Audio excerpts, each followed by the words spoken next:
Gazette du Togo, une vision sur l'actualité togolaise et sur le monde. Ça semble être une affaire autre qu'une dispute entre ex-associés, puisqu'évidemment vous ne travaillez plus avec Monsieur Abbas Youssef. Il vous accuse de l'avoir entraîné dans une sorte d'arnaque à la nigériane qui concernait l'ancien chef d'État ivoirien Robert Gueye. Mais de quoi s'agit-il? Je pense que je commets l'erreur de l'aider dans la mesure où je le sens acculé et que c'est difficile de ne pas aider les amis. Voilà, je rends un service à la fois de transmetteur et de traducteur, puisque les gens avec qui il est ne parlent pas l'anglais. Voilà. Et donc cette affaire est une affaire dans laquelle visiblement il a dû se faire escroquer d'une somme à peu près 10% de ce qu'il indique, à mon sens, c'est-à-dire aux environs 5 millions de dollars. C'est trop, c'est clair, mais enfin c'est pas l'argent. Et vous n'y avez pas participé? Je n'ai jamais demandé ni obtenu un sou de quoi que ce soit en la matière. C'est vraiment quelque chose qui est clair, c'est-à-dire que personne, ni l'accusateur, ni les gens que j'ai pu voir au Togo, n'imagine d'une minute que j'ai pu demander ou toucher un sou de cette affaire. Donc ça c'est clair. Bon. Alors par contre, ce qui n'est pas clair, c'est les raisons de son attaque. Alors première raison, il s'est fait arnaquer. En ce qui le concerne, lui, il a le sentiment que il faut qu'il explique pour sauver la face que ça a été quelqu'un d'extrêmement important qui l'a arnaqué. Le personnage important, c'est moi. Et puis de l'autre côté, puisqu'il y avait un intérêt convergent entre le Togo et M. Abbas Youssef, le Togo, le président du Togo et son entourage, ou son entourage et son entourage, avaient envie de se débarrasser du ministre de l'Aménagement du Territoire, M. Pascal Bodjona, et c'était l'occasion, puisque M.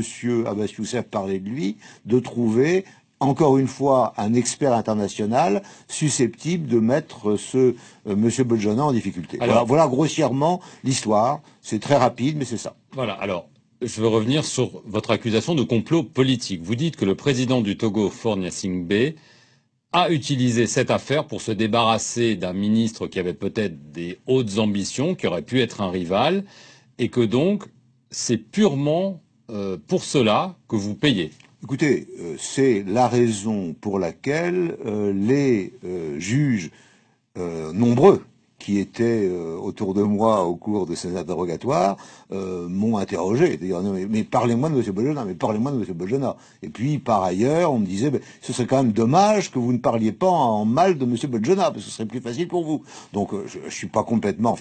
J'ai quand même fait 45 ans de travail et une vingtaine d'années en Afrique, je peux quand même entendre la manière dont les gens me parlent. Donc vous dites que la justice togolaise était totalement instrumentalisée sur ordre du président? Sur ordre du président ou de son entourage.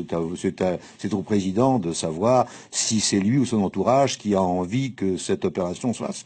C'est à lui de se déterminer, et c'est d'ailleurs pour la raison pour laquelle nous sommes en train de déposer plainte pour savoir la vérité. Savoir la vérité, on la sait sur ce qui s'est passé entre la Côte d'Ivoire et le Togo, puisque j'ai été arrêté, enlevé, transféré, mais sans extradition, ce qui est illégal, aussi bien en droit ivoirien qu'en droit togolais et en droit de la CEDEAO. Donc ça, on sait que des fonctionnaires ont été payés par Abbas Youssef de part et d'autre. Mais maintenant, à l'échelon supérieur, il faut que la justice passe, parce que j'ai envie de le savoir. J'ai envie de savoir qui a participé, aussi bien en Côte d'Ivoire qu'au Togo, en la matière, et j'espère y arriver. Vous déposez donc une nouvelle plainte en France. Donc la nouvelle plainte est déposée aujourd'hui avec...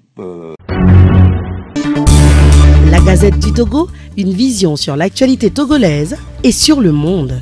Rejoignez-nous sur le www.lagazettedutogo.com ou sur nos comptes Facebook, Twitter et YouTube. Pour tout contact, écrivez à contact@lagazettedutogo.com ou appelez le 92 80 88 53. La Gazette du Togo, c'est l'information en continu.